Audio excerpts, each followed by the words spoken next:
केंद्र ने देश की आबादी में हो रहे असामान्य बदलाव के अध्ययन के लिए एक हाई लेवल कमेटी का गठन किया है। रिटायर्ड जस्टिस प्रकाश प्रभाकर नावलेकर इसके अध्यक्ष होंगे।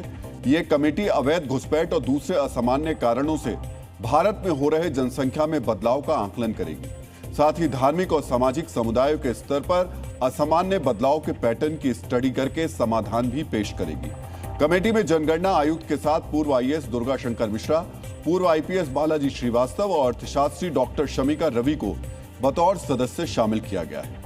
दिल्ली में क्वाड देशों के विदेश मंत्रियों की बैठक में भारत ने आतंकवाद के खिलाफ कड़ा रुख अपनाया। विदेश मंत्री एस जयशंकर ने कहा कि आतंकवाद के खिलाफ जीरो टॉलरेंस होना चाहिए। जिन देशों पर आतंकी हमले होते हैं उन्हें अपनी सुरक्षा का अधिकार है।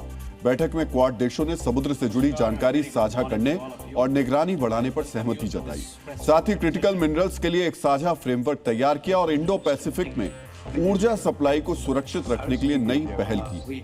चीन और पाकिस्तान के साझा बयान में जम्मू कश्मीर के जिक्र पर भारत ने कड़ी आपत्ति जताई है। विदेश मंत्रालय ने कहा कि जम्मू कश्मीर और लद्दाख भारत के अभिन्न अंग थे, हैं और हमेशा रहेंगे।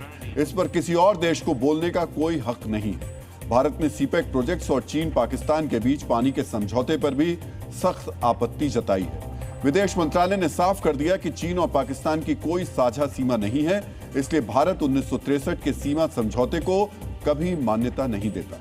कर्नाटक को लेकर आज दिल्ली में कांग्रेस की अहम बैठक हुई। इसमें विपक्ष के नेता राहुल गांधी, कांग्रेस अध्यक्ष मल्लिकार्जुन खड़गे, सीएम सिद्धारमैया और डिप्टी सीएम डीके शिवकुमार शामिल हुए। राहुल गांधी ने सिद्धारमैया और डीके शिवकुमार के साथ अलग अलग बैठकें की। सूत्रों के मुताबिक इस दौरान कर्नाटक के सीएम को लेकर चर्चा हुई। हालांकि कांग्रेस ने आधिकारिक तौर पर इससे इनकार किया है। कांग्रेस महासचिव केसी वेणुगोपाल ने कहा कि बैठक के दौरान सिर्फ राज्यसभा और एमएलसी चुनाव को लेकर चर्चा हुई। वृंदावन के बांके बिहारी मंदिर को लेकर सुप्रीम कोर्ट ने एक बड़ा फैसला सुनाया है।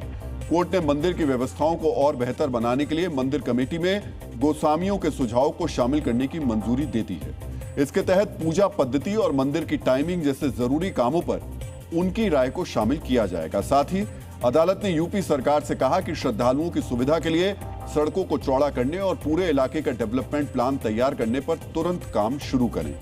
दिल्ली एनसीआर में सीएनजी के दाम में एक बार फिर से बढ़ोतरी की गई।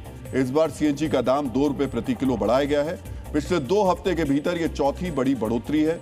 इस बढ़ोतरी के बाद दिल्ली में अब सीएनजी की नई कीमत 83 रुपए के पार हो गई है। वहीं नोएडा, गाजियाबाद और ग्रेटर नोएडा में उपभोक्ताओं को अब 91 रुपए 70 पैसे प्रति किलो की दर से भुगतान करना होगा।